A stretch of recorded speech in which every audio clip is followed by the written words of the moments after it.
Shalom jemaat yang dikasihi oleh Tuhan. Bersyukur karena kita sudah melewati satu minggu ini ya, dan kita berada di bawah penyertaan Tuhan, dan kita masih diberi kesempatan untuk hadir pada hari Minggu ini untuk mengikuti ibadah dan melayani Tuhan. Kiranya kita bisa tetap setia untuk menguduskan dan mengingat hari Sabat. Mari sebelum kita memulai ibadah, kita mengambil saat teduh.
Pertolongan ibadah kita datangnya dari Allah pencipta langit dan bumi. Turunlah atas kita kasih karunia dari Allah Bapa, Allah Putra, dan Allah Roh Kudus, menyertai ibadah kita dari awal hingga pada akhirnya. Amin. Di dalam 2 Korintus pasal 9 ayat yang ke-11 berbunyi demikian.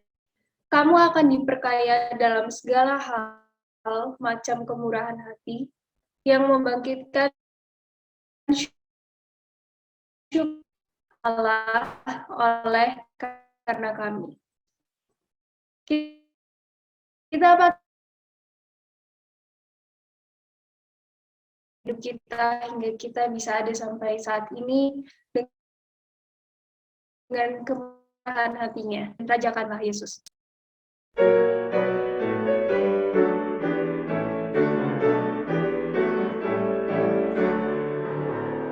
Rajakanlah Yesus, tambah di katanya.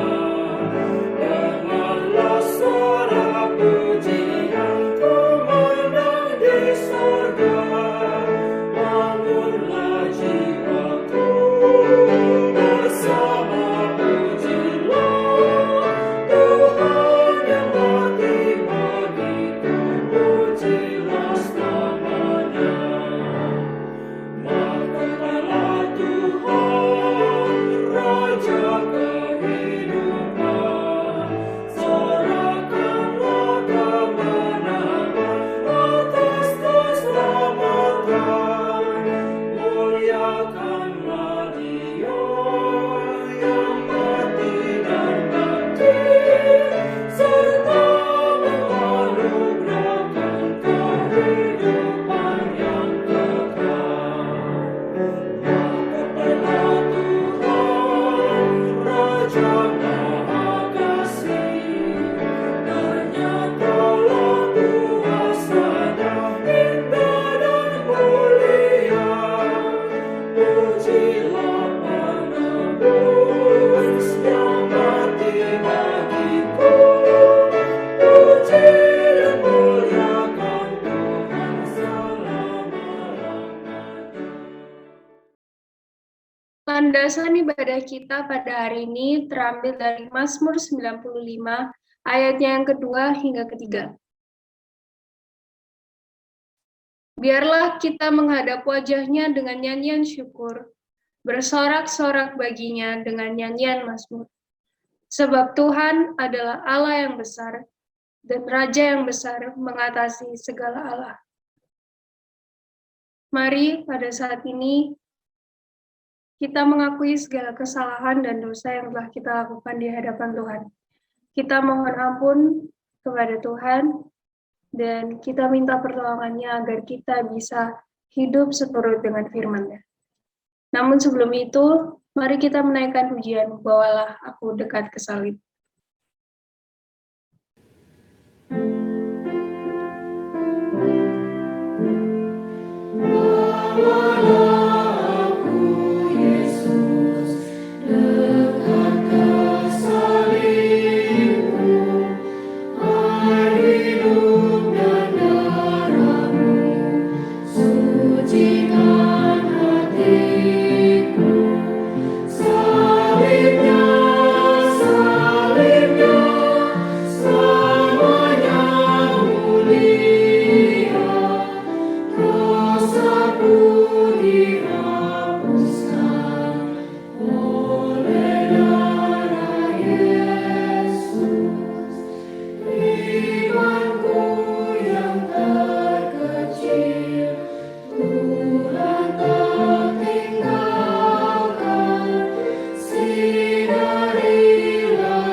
Mari bersama kita masuk di dalam doa. Ya Tuhan, pada saat ini kami ingin mengakui segala kesalahan dan dosa yang telah kami lakukan di hadapan-Mu. Kiranya Engkau berkenan untuk mengampuni kami semua, dan kiranya Engkau memimpin kami dan sertai hidup kami, agar kami boleh hidup seturut dengan firman dan kehendak-Mu. Inilah seluruh doa kami, di dalam nama Tuhan Yesus, kami telah berdoa. Amin. Sebagai orang yang telah diampuni dosanya, dengarkanlah berita anugerah yang terambil dari Yesaya pasal 45 ayat yang ketiga, yang berbunyi demikian.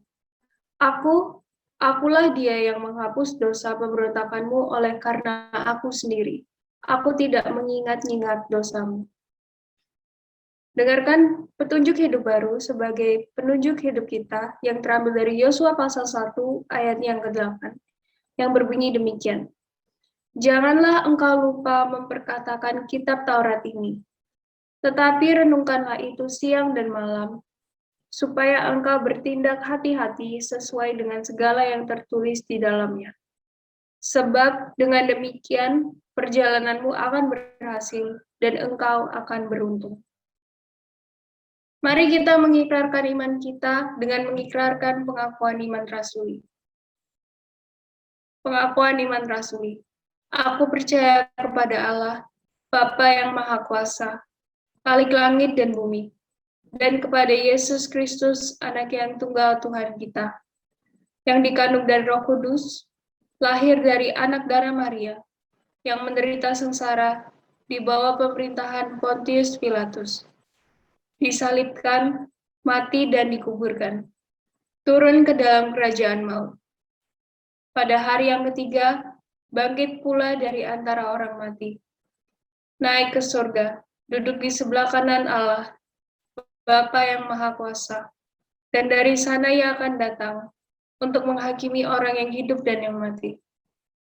Aku percaya kepada Roh Kudus, gereja yang kudus dan am, persekutuan orang kudus, pengampunan dosa, kebangkitan tubuh, dan hidup yang kekal. Amin. Mari saat ini kita bersama-sama memasuki doa syafaat. Untuk pokok doa yang pertama, Mari kita berdoa untuk persiapan reformasi gereja dan HUT GKT 3 agar jemaat Kristen dan jemaat GKT 3 semakin setia untuk melayani Tuhan. Untuk pokok doa yang pertama ini, saya minta tolong Pendeta Alertman untuk memimpin. Kemudian untuk pokok doa yang kedua, mari kita berdoa untuk persiapan ibadah Natal agar semua jemaat Kristen mempersiapkan hati untuk memperingati hari Natal. Untuk pokok doa yang kedua ini, minta dengan kasih Ibu Ita. Kemudian yang terakhir, kita berdoa untuk jemaat yang mengalami lemah tebu, yaitu Bapak Randy, Kiko, dan Mama dari Bapak Yak. Kiranya mereka diberikan kesembuhan dan kekuatan dari Tuhan. Untuk pokok doa yang ketiga ini, saya minta tolong Bapak Sony. Mari kita berdoa. Bapa di dalam surga, kami bersyukur bila di bulan Oktober ini, di akhir Oktober nantinya, kami akan bersama-sama memperingati akan reformasi beberapa tahun silam. Kami berdoa kiranya melalui momen peringatan ini, kami kembali dihangatkan, sehingga kami makin mencintai-Mu. Kami makin selaras kepada kehendak Tuhan.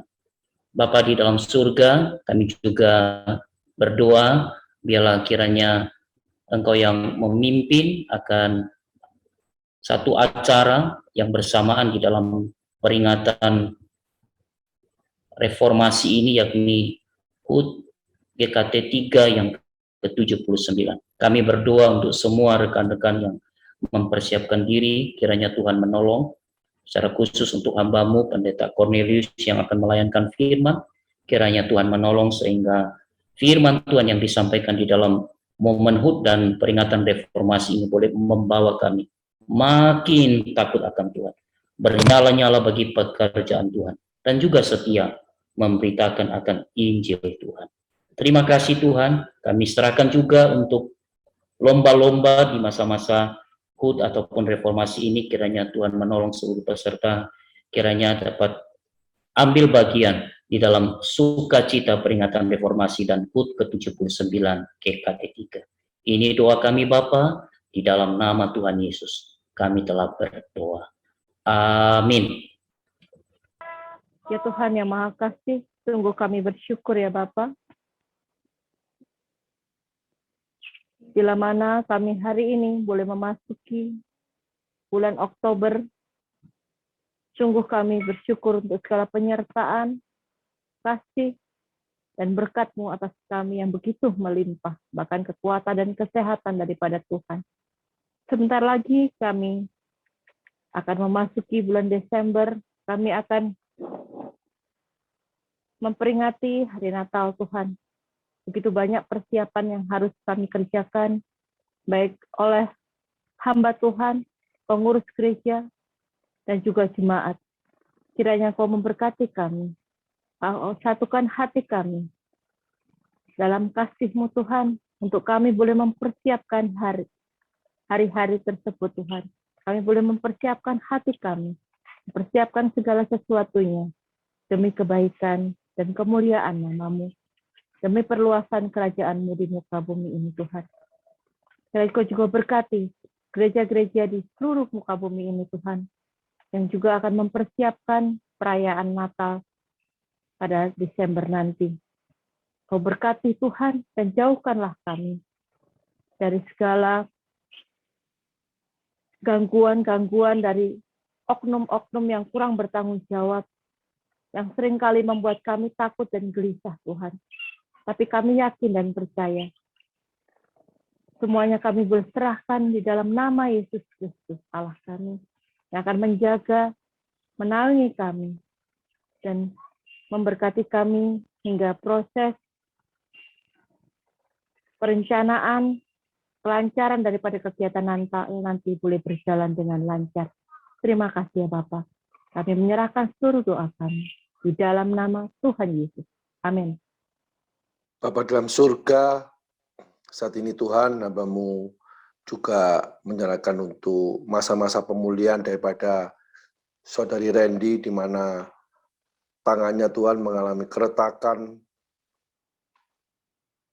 beberapa minggu lalu akibat adanya kecelakaan. Tuhan, mohon ya Bapa, Kau pulihkan tangannya Tuhan, agar tangan yang mungkin retak dan ada bermasalah itu Tuhan, segera Kau pulihkan. Hamba-Mu juga teringat untuk adik kami Kiko yang beberapa minggu lalu juga mengalami kecelakaan Tuhan, juga melalui proses operasi yang telah berjalan dengan lancar. Oh Tuhan, Kau juga pulihkan ya Bapak adik kami ini Tuhan, agar adik kami ini Tuhan dapat kembali posisi untuk tulang belakangnya ya Bapak, sehingga adik kami dapat melakukan aktivitas kembali di sekolah. Bapak, kami juga teringat untuk masa-masa pemulihan daripada mama, daripada sepupu saya, saudara Yap ya Bapak, di mana tante saya ini sudah pulang ke rumah untuk masa-masa pemulihan dari rumah sakit. Tuhan, lindungi Tuhan, sertai Bapak, agar selama di rumah nanti Tuhan, Kau sendiri yang menjagai Tuhan, memberikan kesehatan, dan memulihkan daripada sakit penyakitnya. Terima kasih ya Bapa, hamba-Mu berdoa, menyerahkan semua doa ini, hanya di dalam satu nama Tuhan kami Yesus Kristus. Haleluya, amin.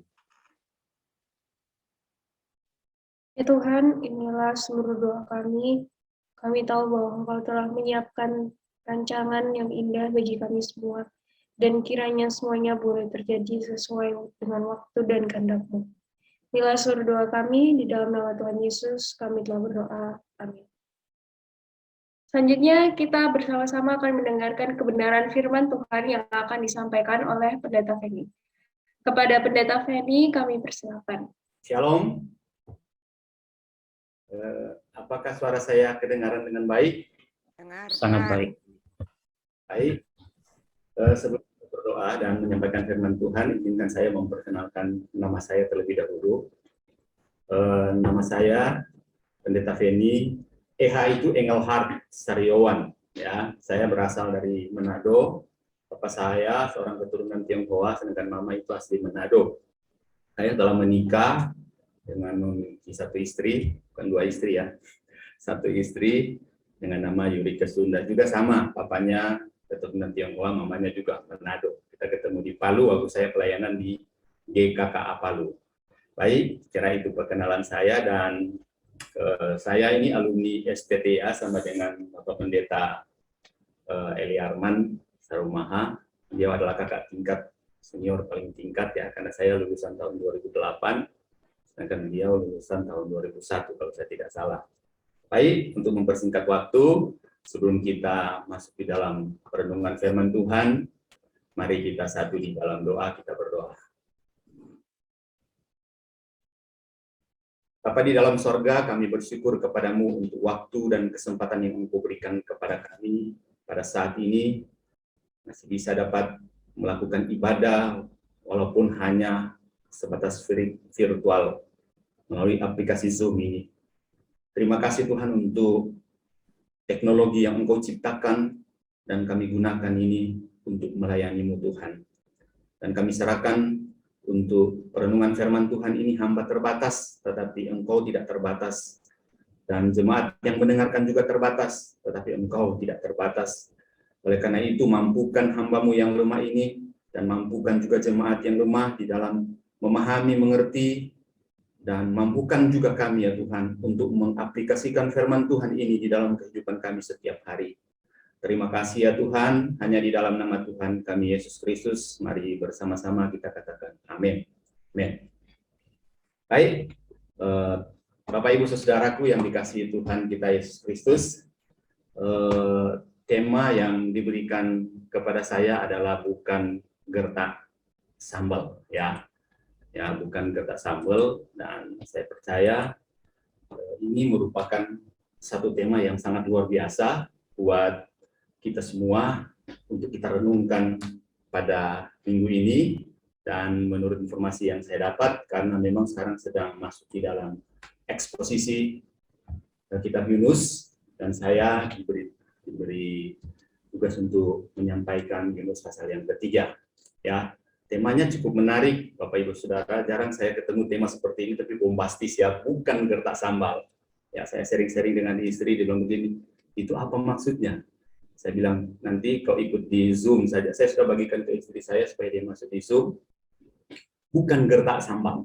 Ya, saya juga menanyakan kepada Bapak Pendeta Eli Arman, dan saya memang sebetulnya sudah mengerti, karena memang kalau di Kamus Besar Bahasa Indonesia sudah ada ya, bukan gertak sambal itu ancaman atau gertakan, gitu loh, gertakan, ancaman yang abal-abal gitu, itu gertak sambal gitu, cuman mengancam padahal nggak dilakukan.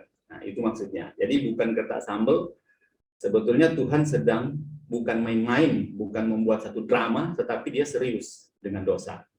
Nah, oleh karena itu, sebelum kita masuk di dalam perenungan lebih dalam lagi, mari bersama-sama kita membaca firman Tuhan, ya, di dalam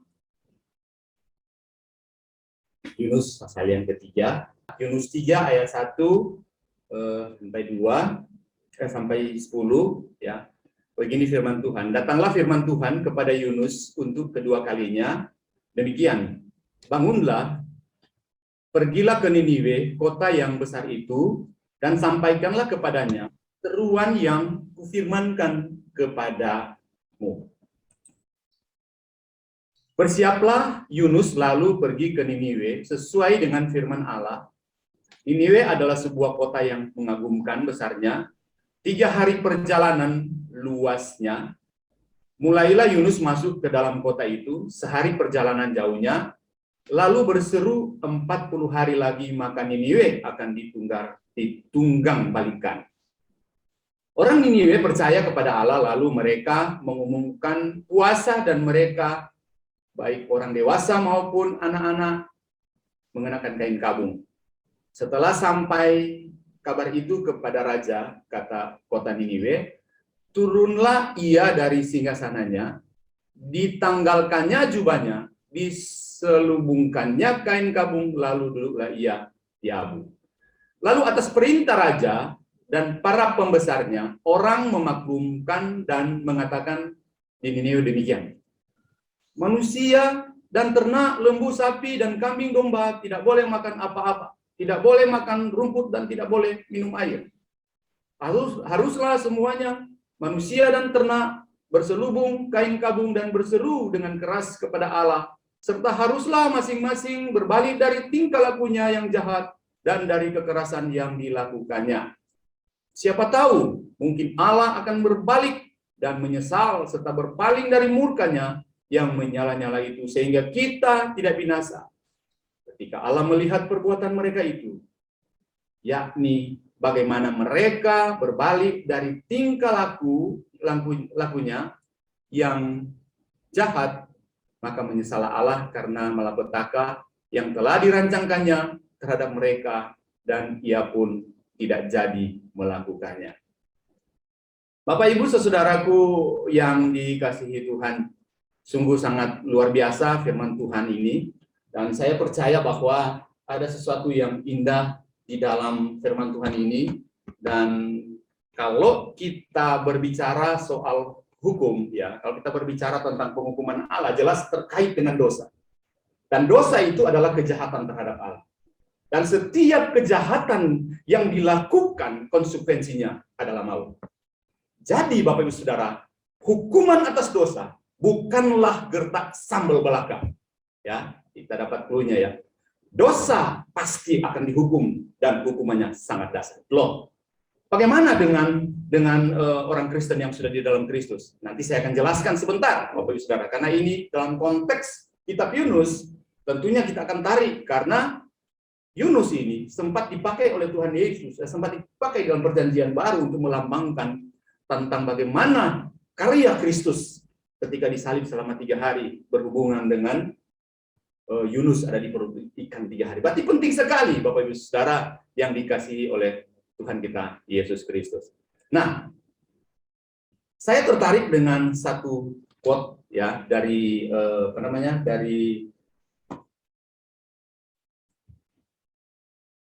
dari John Calvin ya saya baca ya. Dia katakan begini Bapak Ibu Saudara. Tujuan dari penghukuman itu adalah mengekang kejahatan. dan orang akan menjadi takut dihukum, artinya suara penghukuman ilahi, suara penghukuman ilahi mengekang orang-orang yang tidak tersentuh oleh kepedulian apapun terhadap apa yang adil dan benar, jika tidak didorong oleh ancaman yang serius dan hukuman karena dosa. Jadi saudaraku, kadang-kadang kita harus digertakkan seperti ini, ya, supaya kita sadar. Selain kita sadar bahwa kita ini lemah, kita sadar bahwa ada Tuhan yang kudus dan dahsyat di dalam hidup kita. Ya, John Calvin di dalam Institute of Christian Religion, ya, halaman 358-359. Jadi luar biasa Bapak Ibu Saudara, dari serangkaian apa yang saya persiapkan ini, saya justru mendapatkan berkat yang sangat luar biasa, dan terima kasih buat gereja yang boleh mempercayakan kepada saya, ya. Dan inilah yang menjadi satu kekuatan bagi orang percaya, di mana ketika kita berhadapan dengan sesuatu yang berkaitan sepertinya kayak biasa-biasa saja, kita harus warning gitu, karena ternyata memang Tuhan sedang menguji kita, ya. Karena kalau bagi saya, pendapat saya, kalau di dalam konteks perjanjian lama, penghukuman itu betul-betul penghukuman Allah membalas dosa dengan hukum maut, hukum, ya, karena berkaitan dengan covenant of works atau perjanjian kerjanya. Engkau taat, engkau diberkati; engkau tidak taat, engkau akan dihukum, ya, covenant of works, ya, perjanjian kerja antara manusia dengan Allah. Jadi sebetulnya sangat kental sekali dengan ini, ya. Sekalipun Allah juga adalah Allah yang maha belas kasihan. Jadi inilah, ya, terkadang sebagai orang Kristen kita cenderung yaitu kurang menanggapi serius tentang penghukuman Allah, benar atau tidak? Karena kita terjebak dengan pengertian yang salah tentang konsep kasih karunia dan belas kasihan, ya. Salah sekali kita, ya, kita mungkin sering mendengar ajaran bahwa Allah itu mengasihi kita tanpa syarat, bukan? Tentu saja ajaran tersebut benar karena sesuai dengan pengajaran kita. Akan tetapi kasih karunia dan kemurahan Allah tidak berarti bahwa kita itu boleh seenaknya berbuat dosa karena keselamatan kita telah dijamin oleh kasih karunia Allah. Saya teringat dengan seorang pendeta Lutheran, Dietrich Bonhoeffer. Dia adalah salah seorang Lutheran yang hidup di sama Nazi Jerman. Dia mengungkapkan satu kalimat yang cukup dahsyat. Bagi saya sih cukup dahsyat. Kenapa? Karena ada sesuatu hal yang menggelikan sebetulnya di sana, ya. Dia bilang begini, keselamatan itu adalah anugerah semata, dan kepastiannya itu terletak atas kesetiaan Allah di dalam memelihara iman umat pilihannya. Tetapi anugerah ini tidak pernah dimaksudkan supaya olehnya seseorang diberi kebebasan untuk berbuat dosa. Luar biasa, saudara. Kadang-kadang kalau kita pernah diingatkan dengan teologi kasih karunia, ada satu pandangan yang sangat berbahaya di sana, yang salah kaprah. Kemudian Colin Brown itu kemudian mengkritikinya. Dia mengatakan bahwa ya tidak perlu ada pengampunan karena kita sudah hidup di dalam kasih karunia. Oh, salah juga, saudaraku. Karena firman Tuhan mengatakan siapa mengakui dosa dengan terus ikhlas, ya, mengakui. Setiap hari kita harus disadarkan kepada satu diri yang penuh dengan dosa. Ya, siapa yang dalam satu hari tidak pernah berbuat dosa? Kalau ikut standar hukum Taurat, saudara dan saya pasti akan berhadapan dengan yang namanya penghukuman Allah. Tetapi kita kan sudah berada di dalam kasih karunia. Nah, itu hal yang berbeda, tetapi bukan seenaknya kita melakukan apa yang disebut dengan dosa, Bapak Ibu Saudara, ya. Nah, Bapak Ibu Saudaraku yang dikasihi oleh Tuhan kita Yesus Kristus, saya sungguh sangat yakin bahwa kita mengerti tentang ini, ya. Nah, ingatlah bahwa di dalam kasih Allah terdapat juga kedaulatan dan kekudusan Allah yang membuat Allah itu dapat bertindak untuk membinasakan orang-orang yang sengaja berbuat dosa dan tidak bertobat. Nah, ketika Bapak Ibu Saudara menyadari seriusnya dosa, kita kan baru merasakan betapa pentingnya hal tersebut. Artinya tentang penghukuman Allah. Nah, melalui teks hari ini, Yunus 3 ayat 1-10, kita akan belajar bahwa dosa adalah sesuatu yang sangat serius. Karena konsekuensi logisnya adalah membawa kepada penghukuman yang mengerikan. Sedangkan pertobatan dalam pengertian menerima dan mengakui Allah yang berkuasa dan berdaulat akan memperoleh kasih karunia dan belas kasihannya, sehingga seharusnya melaluinya pemahaman ini menuntun kita pada kesadaran untuk berani memberitakan kebenaran kepada setiap orang. Nah, saudaraku yang dikasihi Tuhan, ini yang kita mau belajar di dalam firman Tuhan ini, dan saya akan menampilkan screen sekali lagi.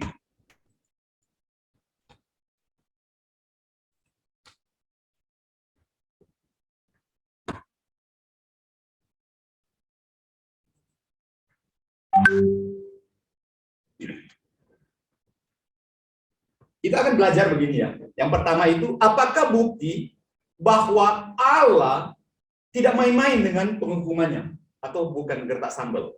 Buktinya apa?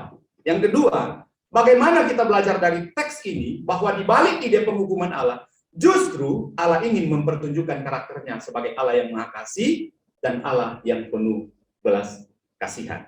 Ya, kita akan belajar. Nah, yang pertama, Bapak Ibu Saudara. Yang pertama, kita akan melihat kedaulatan Allah dan kasih karunia-Nya yang besar. Loh, gambarannya itu ada di mana, Bapak Ibu Saudara? Ya, kenapa sampai saya mengatakan kedaulatan Allah dan kasih karunia-Nya itu kasih karunia-Nya yang besar? Ya, kita lihat bahwa memang di dalam ayat yang kita baca tadi, ya, itu tidak, ya, dikatakan di Yohanes 3 ayat 1-3a, datanglah firman Tuhan kepada Yunus untuk kedua kalinya demikian. Bangunlah, pergilah ke Niniwe, kota yang besar itu, dan sampaikanlah kepadanya seruan yang kufirmankan kepadamu. Ayat 3a, bersiaplah Yunus lalu pergi ke Niniwe sesuai dengan firman-nya. Nah, Bapak Ibu Saudaraku yang dikasihi oleh Tuhan kita Yesus Kristus, ya. Ada beberapa hal yang perlu untuk kita lihat di dalam teks ini, di dalam bagian ini. Yang pertama kita lihat dari aspek bahasa sebetulnya. Nah, LAI secara tepat memisahkan ayat 3A dan 3B. Kalau Bapak Ibu perhatikan di ayat 1 dan ayat 3, itu membentuk inklusio, Saudara. Ya, datanglah firman Tuhan, dan ayat 3A, bersiaplah Yunus lalu pergi ke Niniwe sesuai dengan firman Tuhan. Ya, inklusio artinya dimulai dengan firman Tuhan, diakhiri juga dengan firman Tuhan. Di tengah-tengah juga sesuai yang kufirmankan. Artinya apa, Saudara? Gambaran dengan poin yang saya sampaikan tadi itu menggambarkan kasih karunia Allah yang besar, melihat bahwa aktor utama di balik cerita tentang Yunus dari pasal 1 sampai pasal yang keempat itu adalah Allah. Ini penting dulu untuk kita perhatikan. Bahwa kalau kita melihat lebih dalam lagi di dalam teks ini, maka kita akan mendapatkan bahwa sesungguhnya aktor utama di balik kisah Yunus, panggilan Yunus ini, itu adalah Allah sendiri. Ya. Jadi, saudaraku yang dikasihi Tuhan, memang Allah memakai Yunus sebagai alatnya dia untuk menyampaikan isi hati Allah kepada orang Niniwe tentang arti dari karakter Allah yang sesungguhnya tentang belas kasihan. Saudara, ingat baik-baik pada waktu pemanggilan Yunus yang pertama, itu Yunus difokuskan kepada satu pemberitaan tentang kejahatan orang-orang Niniwe. Itu pemanggilan yang pertama. Maka Yunus merasa ngeri ketika Tuhan memanggil Yunus, bangunlah, pergilah. Karena orang-orang Niniwe itu sudah membuat kejahatan di mataku. Dan Yunus tahu, orang Niniwe itu adalah orang yang sangat jahat.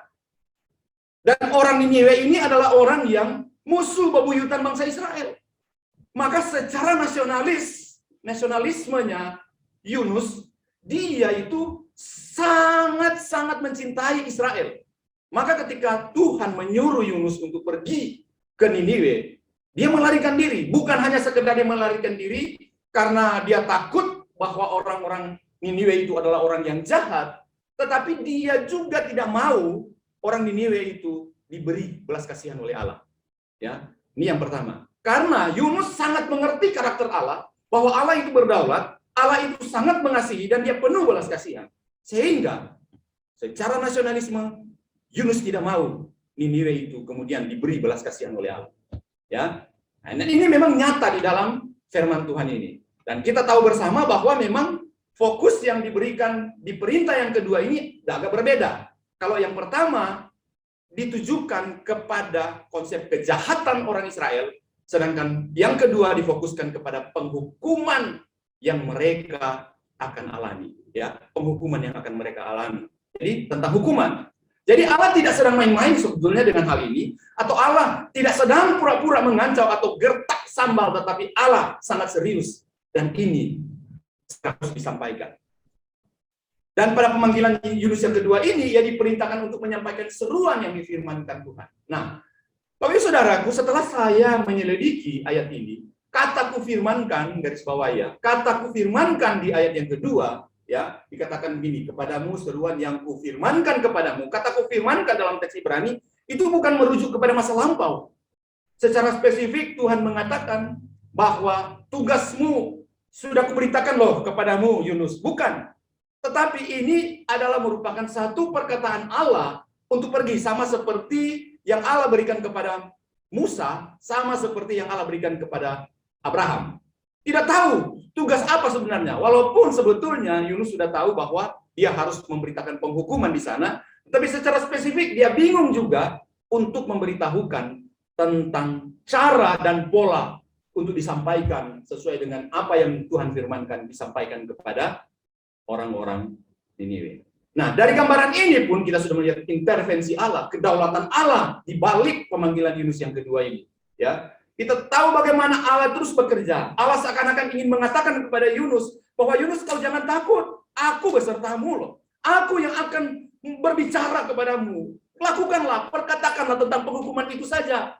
Memang kita tidak menulis secara lengkap tentang bagaimana secara detail Yunus memberitahukan kepada orang-orang Niniwe, tetapi yang jelas ayat firman Tuhan itu sudah jelas memberitahukan, dia memberitakan penghukuman apa adanya seperti yang difirmankan oleh Tuhan. Nah, Yunus masih bingung persisnya apa yang harus ia beritakan kepada orang-orang Niniwe. Jadi alih-alih menyuruh Yunus untuk berteriak melawan Niniwe, kali ini Tuhan hanya menyuruh Yunus pergi ke sana dan menunggu instruksi lebih lanjut dari Tuhan. Tuhan sering bekerja dengan cara ini. Dan dalam kelemahan kita, Bapak Ibu Saudara, kita sering merasa kesal karena dia melakukannya. Artinya, dalam kisah Yunus ini, ingin menunjukkan mengapa Tuhan begitu sering menuntun kita selangkah demi selangkah tanpa memberitahu kita lebih banyak. Kita kadang bingung, saudaraku. Ya, ketika Tuhan memberitahu Yunus apa yang dia katakan di Niniwe, Yunus menolak panggilan itu. Yang pertama, Tuhan seringkali hanya memberi tahu kita apa yang bisa ditangani saat ini saja. Untuk sekarang, kita lakukanlah apa yang menjadi bagian yang Tuhan sudah tugaskan kepada kita. Saudara, Yunus hanya tahu ketika Tuhan memanggil dia pada panggilan pertama sesuai dengan firman-Nya dan berkata begini, bangunlah, pergilah ke Niniwe, kota yang besar itu. Berserulah terhadap mereka karena kejahatan telah sampai kepada itu, fokus kepada kejahatan. Mengerikanlah ya, sampai ke telinga Tuhan. Dan Yunus tahu karena itu adalah tetangganya orang Israel. Niniwe, bangsa Asyur yang musuh bebuyutan orang Israel. Yunus hanya tahu bahwa Allah menghukum ya orang-orang jahat dan Allah akan mengasihi orang-orang yang mengakui Allah dan bertobat dari perbuatan-perbuatan yang jahat. Yang berikutnya, saudaraku, kita lihat dari aspek geografis. Daerah Israel, perlu Bapak Ibu ketahui, menuju Niniwe, perjalanannya sekitar 800 km. Ya, setelah saya melihat ada satu catatan mengatakan bahwa Niniwe Israel ke Niniwe itu membutuhkan 800 km yang akan memakan waktu kira-kira sebulan, mungkin lebih ya, berjalan melalui banyak lembah dan pegunungan, ia harus mengitari gurun Syria yang luas, menyeberangi sungai-sungai termasuk sungai Efrat yang besar dan mencari penginapan di kota-kota serta desa-desa di Syria, Mesopotamia dan Assyria, Asyur yang masih asing baginya. Saudara, secara manusia mustahil, tapi Tuhan berintervensi langsung. Disinilah letak bagaimana Allah, gambaran kasih karunia Allah kepada Yunus. Ya, yang berikutnya aspek keberadaan rakyat Niniwe. Ini sudah merupakan rahasia ketika kita membaca kitab Yunus bahwa orang Niniwe itu sangat kejam, orang Niniwe itu sangat jahat. Yunus tertempa melihat bagaimana cara mau melakukannya. Secara logis, ketika kita mau pergi ke negeri asing dan berkata, bertobatlah, kalau enggak nyawa taruhan bisa leher, saudaraku. Coba sekarang ini Tuhan berbicara. Hai jemaat GKT, ya, Araya, pergilah ke Madura dan beritakan Yesus. Saudara berani nggak? Pasti saudara takut, saudaraku. Saya juga pasti mungkin akan takut. Dan oleh karena kasih karunia Allah berdaulat atas Yunus, dan disinilah letak bagaimana kasih karunia Allah yang besar di dalam hidup Yunus, sehingga dia dimampukan oleh Tuhan untuk pergi ke Niniwe dan memberitakan apa yang Tuhan ingin sampaikan kepada Niniwe supaya mereka bertobat. Gitu. Nah, aspek yang keempat itu berkaitan dengan poin yang pertama ini adalah aspek kesalahan Yunus yang telah gagal dalam memenuhi panggilan yang pertama. Saudaraku, kalau kita sebagai orang yang percaya pimpinan perusahaan lah, apalagi di gereja, ketika ada orang membuat kesalahan, ada gereja-gereja tertentu langsung dapat SP3, saudaraku, ketika membuat kesalahan. Tapi Yunus mendapatkan kasih karunia Allah yang besar. Kesalahan Yunus itu sangat luar biasa.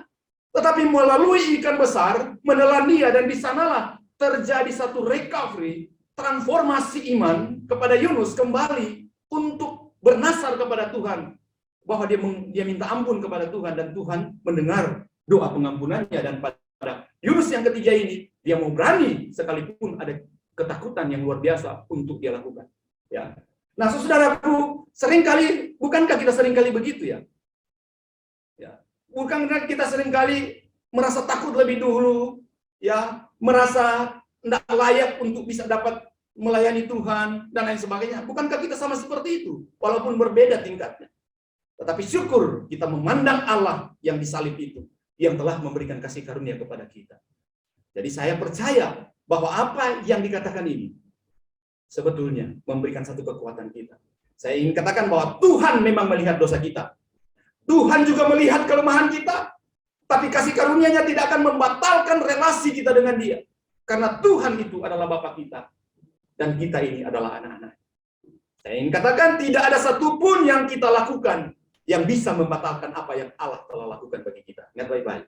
Dan disinilah letak, sekali Allah memilih saudara, Dia tidak akan melepaskan saudara. Apapun. Ketika saudara mungkin pada satu saat saudara lemah dan saudara tergoda dan jatuh, Tuhan tetap memberikan kesempatan untuk bisa datang, mengakui, dan mohon pengampunan dari Tuhan. Sekali Tuhan sudah mengampuni kita di atas kayu salib. Jangan takut dengan kelemahan kita, dengan masa lalu kita. Tuhan tidak pernah memandang sama seperti Dia memandang Yunus. Dia memandang Yunus itu sebagai satu kekayaan, satu hal yang penting bagi Allah. Kalau dulu kita adalah musuh-musuhnya, Allah berinisiatif mengejar kita.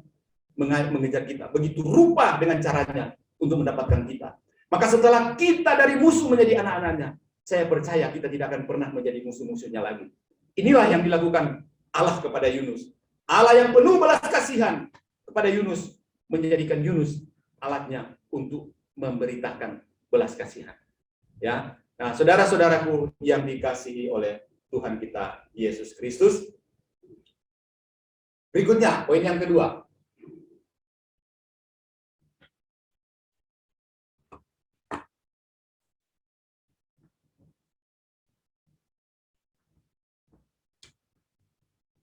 Poin yang kedua, yaitu respon ketaatan dan proklamasi penghukuman.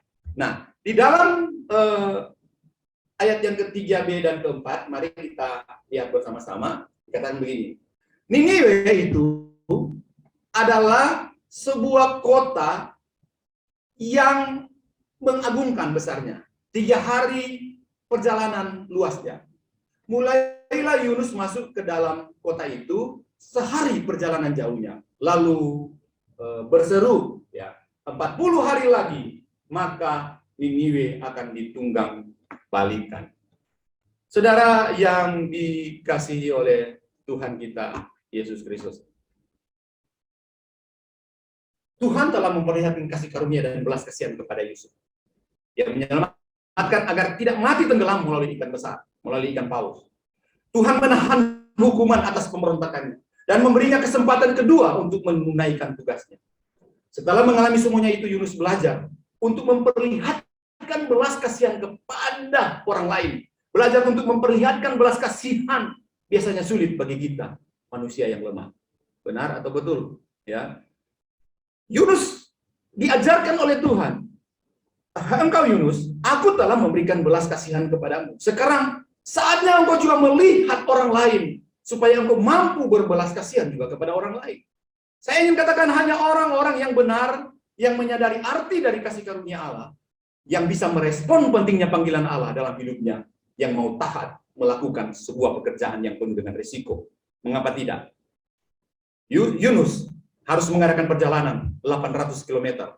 Dia melewati lembah-lembah, dia melewati mungkin banyak penyamun dan lain sebagainya.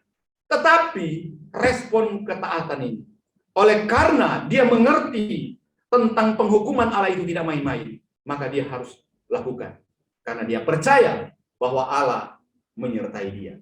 Dia percaya bahwa Allah itu penuh kekuasaan dan kedaulatan untuk memberikan kekuatan kepada dia, supaya dia mampu untuk melakukan tugasnya, ya. Nah, belum lagi dikatakan Yunus harus masuk ke kota Niniwe, memakan waktu 3 hari perjalanan. Saudara, kota Niniwe itu sangat besar, ya. Merupakan sebuah kota yang besar. Dikatakan Niniwe adalah kota yang besar bagi Allah.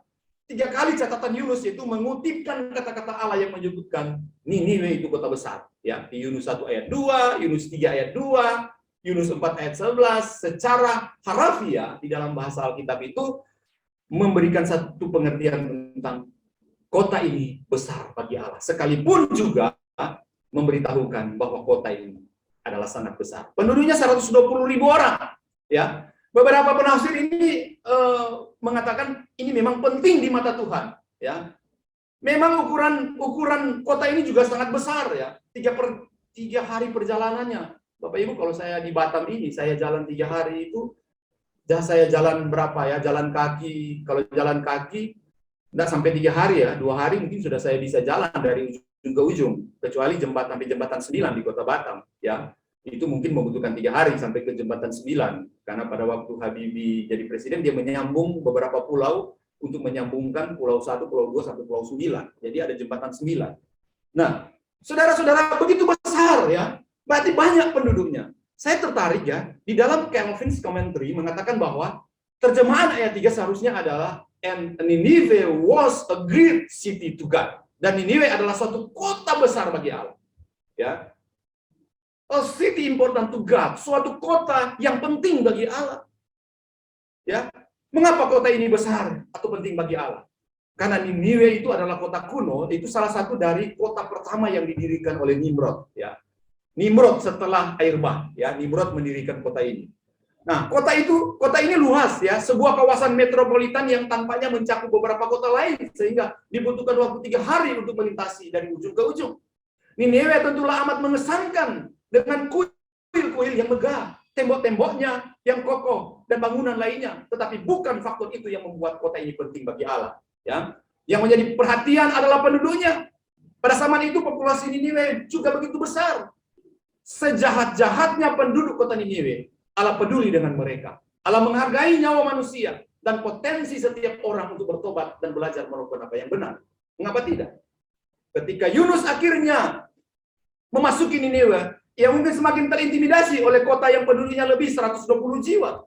Ia berjalan seharian, menjelajah semakin di tengah-tengah metropolis yang padat itu.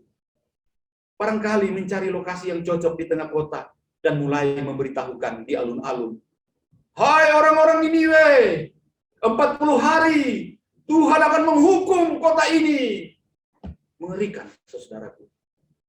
Dan saya percaya, orang-orang Niniwe, Raja Niniwe pun, mereka tahu dan mendengar kedahsyatan Allah Israel.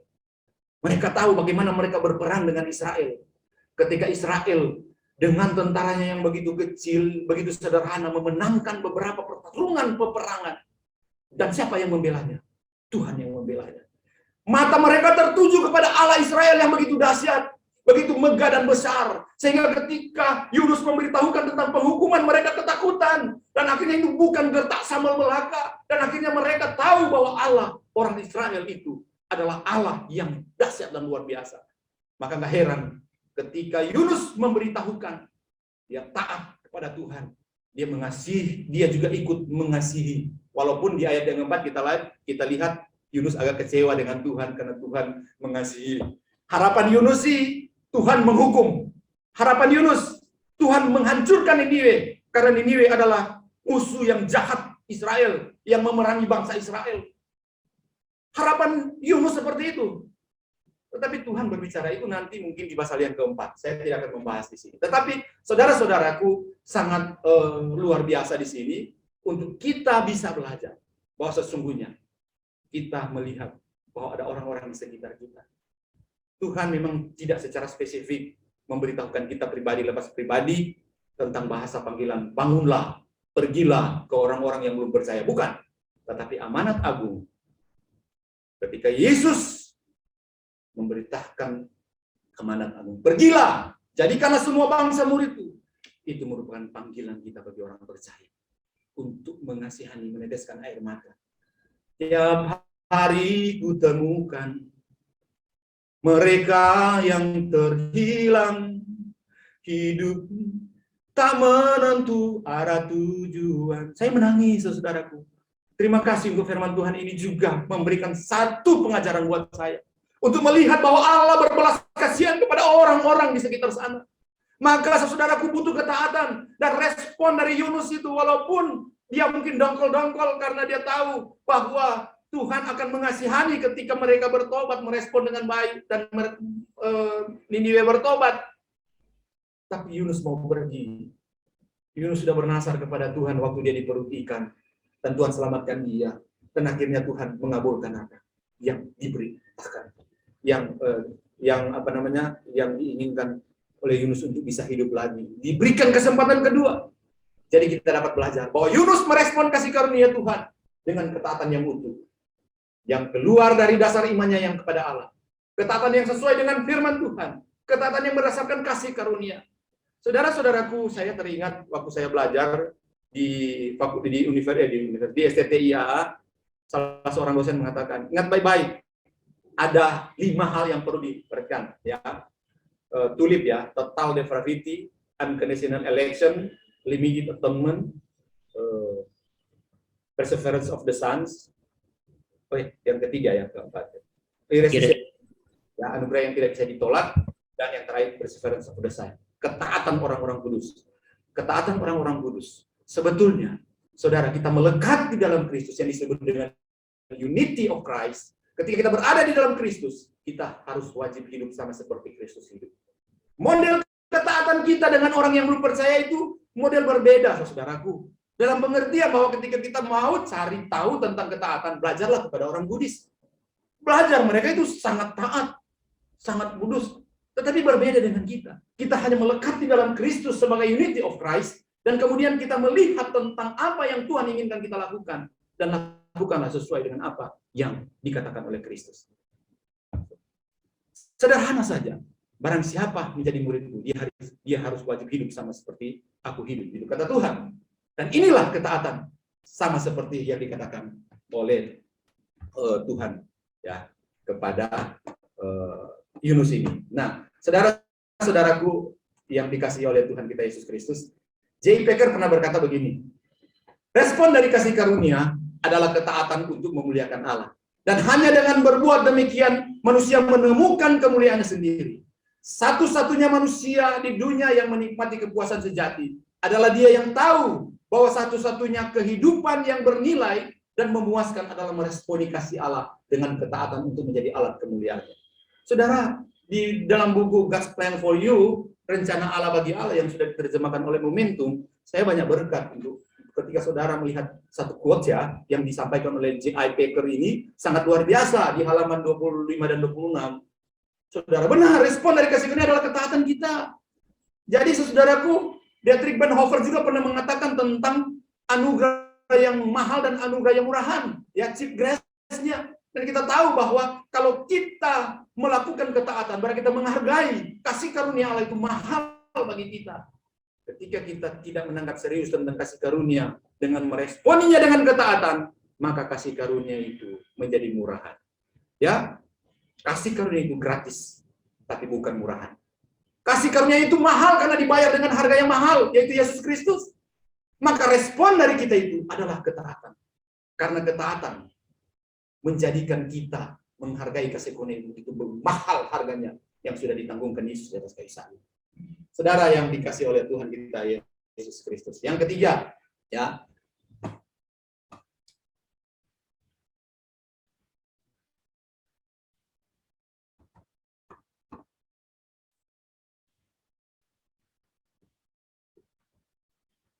Yang ketiga, dipertobatkan oleh kasih karunia Allah. Ya, secara cepat, ingat waktu. Ya, ayat 5 sampai 9. Nah, orang Niniwe percaya kepada Allah, lalu mereka mengumumkan puasa dan mereka baik orang dewasa maupun anak-anak mengenakan kain kabung, ya, mengenakan kain kabung. Setelah sampai kabar itu kepada raja kota Niniwe, turunlah ia dari singgasananya, ditanggalkannya jubahnya, diselubungkannya kain kabung, lalu duduklah ia di abu. Lalu atas perintah raja dan para pembesarannya, orang memaklumi dan mengatakan Niniwe demikian.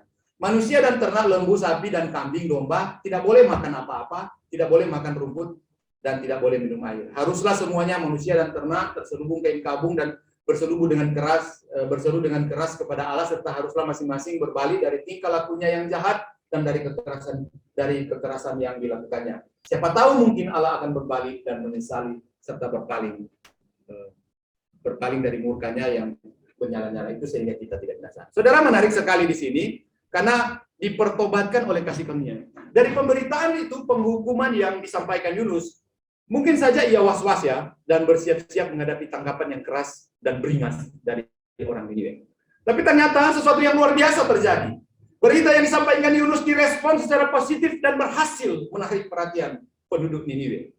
Antara ayat 55 sampai 9 terdapat peningkatan respon yang luar biasa. Orang-orang mendengarkan, ya, kata-katanya menyebar secara kilat. Tak lama kemudian seluruh kota membicarakan nubuat kehancuran yang Yunus serukan ini. Ya, kaya, miskin, kuat dan lemah, tua dan muda, semuanya ingin bertobat. Mereka berpuasa. Kabar tentang gerakan rakyat ini segera sampai ke telinga sang raja. Raja pun ingin bertobat. Ketika mendengar berita Yunus, karena takut kepada Allah, ia bangkit dari tahtanya, menanggalkan pakaian kebesarannya yang mewah, mengenakan pakaian dari kain kasar yang sama dari kain kasar, kain kabun, ya, sama dengan yang dipakai rakyatnya, dan bahkan duduk dalam debu bersama dengan orang-orang pembesarnya atau para bangsawan. Ia mengeluarkan ketetapan untuk mengubah puasa dari gerakan rakyat yang spontan menjadi aksi negara yang resmi. Ia memerintahkan agar semua mengenakan kain kabun, bahkan termasuk binatang peliharanya. Saudara, ini luar biasa. Ia dengan rendah hati mengakui bahwa rakyatnya bersalah karena telah melakukan keburukan dan kejahatan. Sang raja mengungkapkan harapan agar Allah yang benar melunakkan, menunda hukumannya atau jangan menghukum. Setelah melihat pertobatan orang Niniwe dengan mengatakan, mungkin Allah yang benar akan berpaling dari kemurahannya yang menyala-nyala sehingga kita tidak binasa. Saudara-saudaraku yang dikasihi Tuhan, saya ingin menyampaikan ini secara cepat. Ya, dikatakan begini. Gambaran karakter pertobatan di ayat ini. Ya, yang pertama, percaya kepada Allah. Saudara, mereka merespon dengan kepercayaan kepada Allah.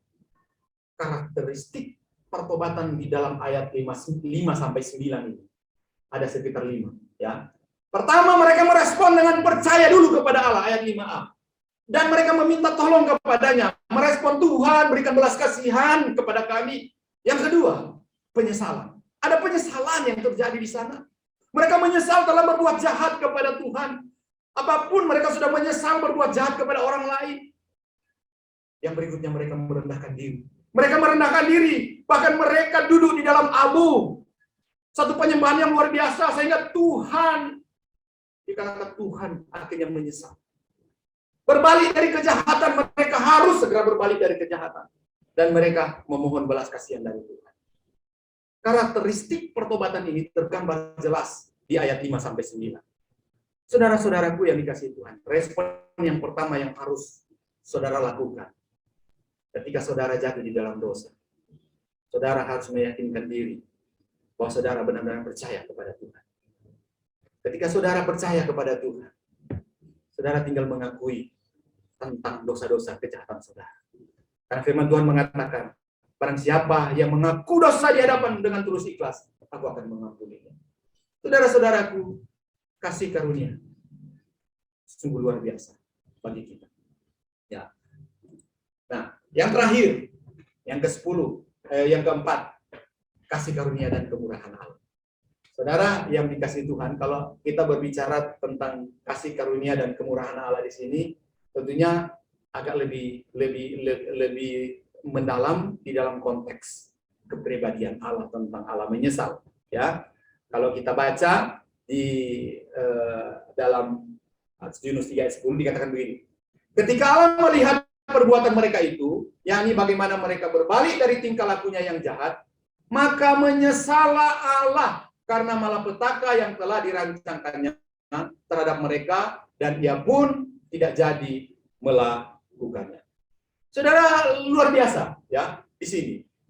Saya ingin katakan ya, kata perbuatan di ayat ini secara harafiah sebenarnya berbentuk jamak, ya, deeds atau works di dalam King James Version atau New American Standard Bible atau American Standard Version itu menerjemahkan jamak, deeds atau works. Meskipun ada beragam tindakan, tetapi yang difokuskan di ayat 10 hanya berbalik dari kejahatan, saudaraku. Allah pun itu menyesal dengan hukuman yang ia sudah rencanakan. Artinya, ketika Allah melihat di dalam kehidupan orang-orang Niniwe yang kemudian mengambil respon untuk bertobat, Allah fokus dari pertobatan itu. Sehingga Allah tidak melihat lagi betapa banyak perbuatan-perbuatan jahat mereka. Allah tidak memperhitungkan lagi itu. Tetapi Allah fokus kepada repent atau berbaliknya mereka. Ya, mereka berbalik dari jahat, dari kejahatan, terus bertobat meminta ampun kepada Tuhan. Itu yang Allah respon. Ya, Allah tidak mengungkit-ungkit lagi. Oh, kau melakukan ini, kau melakukan ini. Kalau kita beda. Kalau kita sudah mengampuni orang, kita mengungkit juga masalah dia. Wes, aku sudah mengampunimu. Wes, aku sudah ampuni kamu kok. Tetapi dulu kamu pernah melakukan ini. Nah, Allah berbeda, tidak sama seperti kita. Sekali Allah melihat orang yang sudah mengampuni, Tuhan tidak pernah mengungkit kejahatan mereka. Sejauh langit dari bumi, demikianlah jauhnya pengampunan Tuhan, kasih Tuhan. Walaupun dosamu merah seperti daun kermis menjadi putih seperti salju. Enggak pernah Tuhan mengungkit lagi. Dan inilah yang menjadi satu kenyataan bahwa memang Tuhan mengampuni mereka. Nah, kemudian kata menyesal. Seringkali kita kok Allah menyesal ya? Kok Allah menyesal dalam terjemahan kata nakam, ya. Kata kerja yang awal penggunanya mengekspresikan tindakan menarik napas, ya, kata nakam ini. Ya, kata menyesal dari kata Ibrani nakam itu sebetulnya memberikan pengertian awalnya memberikan pengertian ekspresi dari tindakan menarik nafas. Napas panjang dan bernafas dengan kuat. Nah, ekspresi ini hanya terjadi ketika seorang berada dalam keadaan yang sangat marah, sangat sedih, sangat lega, dan sangat putus asa. Gitu. Jadi kata nakam ini seperti itu, ya.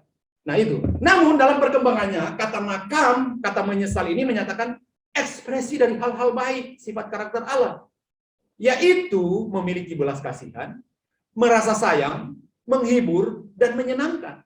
Jadi kalau saya bisa bahasakan, ketika Allah melihat perbuatan itu, yakni bagaimana mereka berbalik dari tingkah lakunya yang jahat, maka menyesal Allah. Kata menyesal itu sebetulnya maka berbelas kasihanlah Allah. Maka merasa sayanglah Allah. Maka Allah terhibur dan Allah merasa menyenangkan bagi Allah ketika orang Niniwe itu bertobat. Ya, ingat baik-baik saya katakan bahwa Tuhan tidak melihat perbuatan mereka. Sekalipun di ayat ini ketika Allah melihat perbuatan, tetapi kata itu kata jamak. Jadi artinya bukan melihat dari perbuatan, tetapi melihat dari respon pertobatan mereka. Nah, jadi Allah menyesal dalam 10. Berarti Allah berinisiatif untuk menyatakan hukuman kepada manusia, karena dosa, dan Allah berinisiatif untuk berbalas kasihan kepada setiap orang yang dengan rendah hati datang minta ampun kepada dia. Ya, belas kasihan Allah sungguh sangat luar biasa. Sehingga Tuhan Allah adalah Tuhan yang sungguh sangat luar biasa. Ya, biarlah firman Tuhan ini memberitahukan kepada kita tentang makna yang sesungguhnya dari apa yang sudah kita bacakan tadi. Yeremia 18 ayat 78 mengatakan begini. Ada kalanya aku berkata tentang suatu bangsa, tentang suatu kerajaan, bahwa aku akan mencabut, merobohkan, dan membinasakannya. Tetapi apabila bangsa yang terhadap siapa aku berkata demikian telah bertobat dari kejahatannya, maka menyesallah Allah. Kata menyesal di sini berbelas kasihan, bahwa aku hendak menjatuhkan malapetaka yang kurancakan itu terhadap mereka. Jadi jangan pikir kemudian kita mengatakan, kok Allah menyesal sih? Masa Allah menyesal? Bukan. Di dalam kata nakam itu memberitahukan kepada kita tentang rasa sayangnya Allah, rasa belas kasihan Allah. Jadi karakter perasaan Allah di sana itu yang ditunjukkan. Secara emosional, Allah memiliki belas kasihan yang besar. Ketika ada kita yang salah dan kemudian minta ampun sama Tuhan, Tuhan melihat kita dengan tulus ikhlas dan Dia akan mengampuni kita. So, Tuhan Yesus memberkati kita, dan saya percaya bahwa firman Tuhan ini memberitahukan kepada kita hal yang luar biasa. Ya, jadi lagi sang mulia dari Israel tidak berdusta dan ia tidak tahu menyesal, sebab ia bukan manusia yang harus menyesal. Ya, kalau ini kata menyesal betul-betul memberikan pengertian penyesalan. Ya, berbeda, tidak memakai kata nakam di sana, tetapi memakai kata yang berbeda. Kalau di kitab Yunus memakai kata nakam, artinya belas kasihan, rasa sayang dan sebagainya. Jadi Allah tidak pernah merasa bersalah ketika Dia kemudian menarik hukumannya, atau Dia kemudian melihat Yunus dan kemudian Dia menyesal. Wah, aku menyesal. Bukan begitu ya. Jadi kita harus mengerti bahwa kata menyesal ini adalah berbelas kasihan, rasa sayang karena terhibur. Allah terhibur. Rakyat ini menyenangkan hati Tuhan karena mereka bertobat dan percaya kepada Tuhan. Ya, terima kasih. Inilah firman Tuhan, Soli Deo Gloria. Tuhan Yesus memberkati Bapak Ibu Saudara, dan mari kita satu di dalam doa, kita berdoa. Bapa di dalam sorga, terima kasih Tuhan untuk firman-Mu. Kami percaya bahwa Engkau telah berbicara kepada kami hal yang indah melalui Yunus pasal yang ketiga ini, dan terima kasih Tuhan untuk berkat yang indah yang Engkau anugerahkan kepada kami.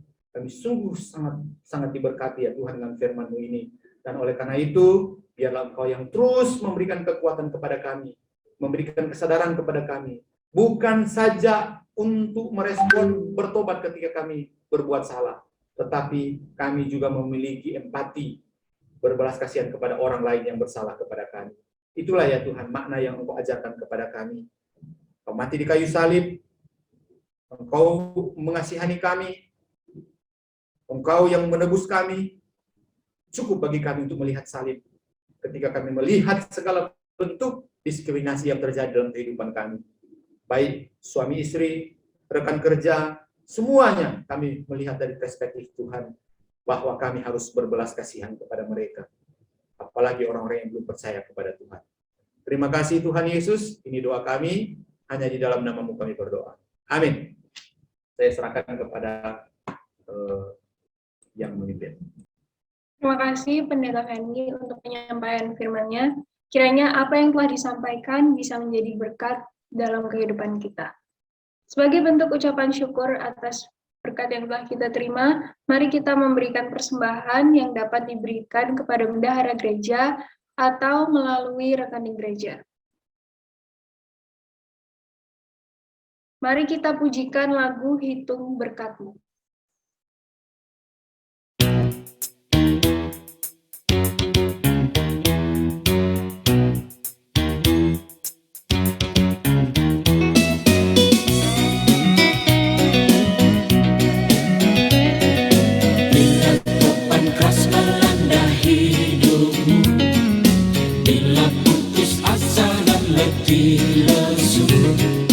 Berkat Tuhan satu-satu hidup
Untuk doa persembahan, saya persilakan Ibu Joyce untuk memimpin.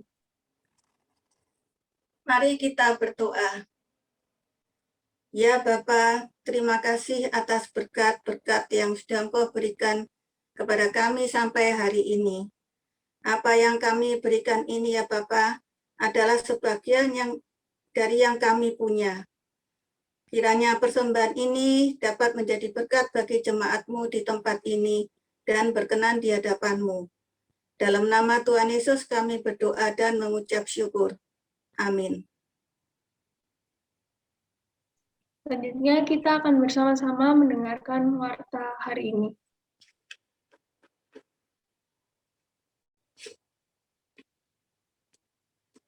Shalom, selamat hari Minggu Bapak Ibu. Mari kita memperhatikan warta minggu ini.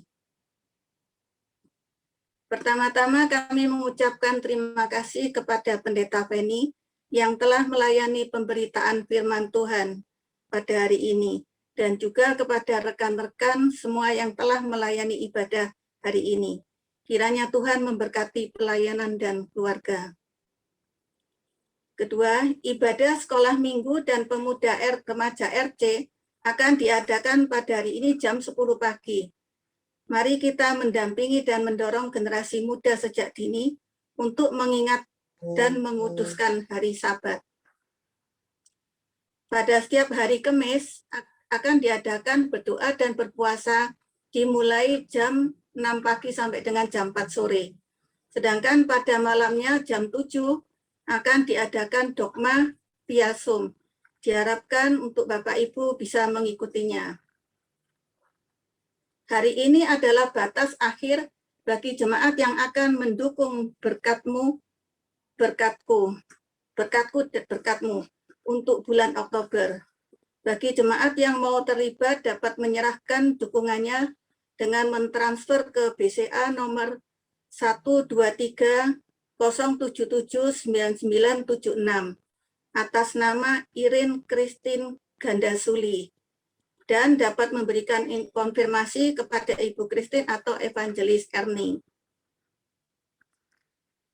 Pada tanggal 7 November akan diadakan sakramen baptisan kudus dan atestasi. Adapun nama-nama calon baptisan adalah Elin, Edward, Aston, Ashley, Albert, Jose, Grace, Bebita, dan Rama.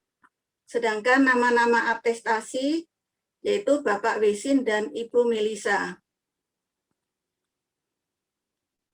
Bapak Ibu, dalam rangka hari ulang tahun GKT 3 yang ke-76 akan diadakan lomba di mana GKT 3 PPI Araya diundang untuk berpartisipasi dalam lomba tersebut.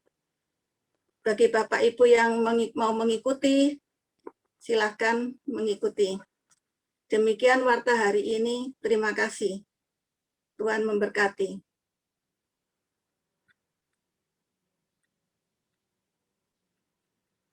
Terima kasih Bu Joyce. Kita akan mengakhiri ibadah dengan menaikkan pujian doksologi dan doa berkat yang akan dipimpin oleh Pendeta Lerman. Kepada Pendeta Lerman kami persilakan. Saudara-saudara, kita bersyukur dengan khotbah hari ini. Kita bisa melihat bahwa orang yang sangat jahat seperti Niniwe, kalau Tuhan mau, ya kalau Tuhan berkehendak, maka mereka pun bisa bertobat, mereka bisa berubah. Kiranya ini mendorong kita sekali lagi untuk boleh tetap setia di dalam mengabarkan akan Injil Tuhan. Karena semua pada akhirnya adalah bergantung kepada kehendak ataupun kedaulatan Tuhan. Kita akan mengakhiri ibadah ini, mari kita menaikkan pujian doksologi.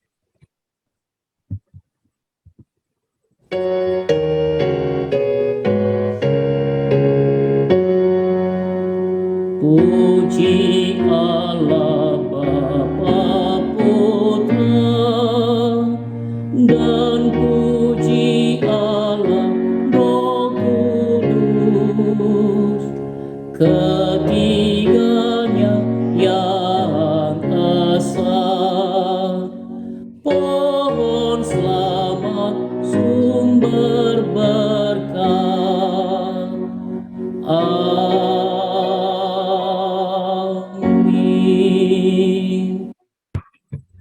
Jemaat yang saya kasihi, arahkanlah hati kepada Tuhan dan terimalah berkat-Nya.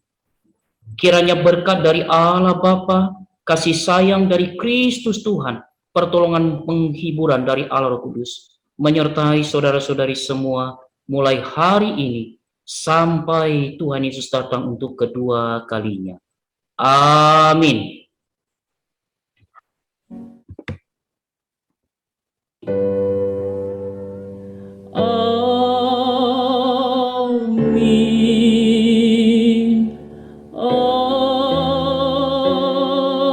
Amin.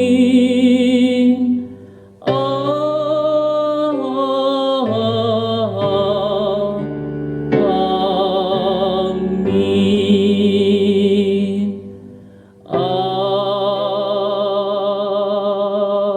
Amin. Kebaktian selesai.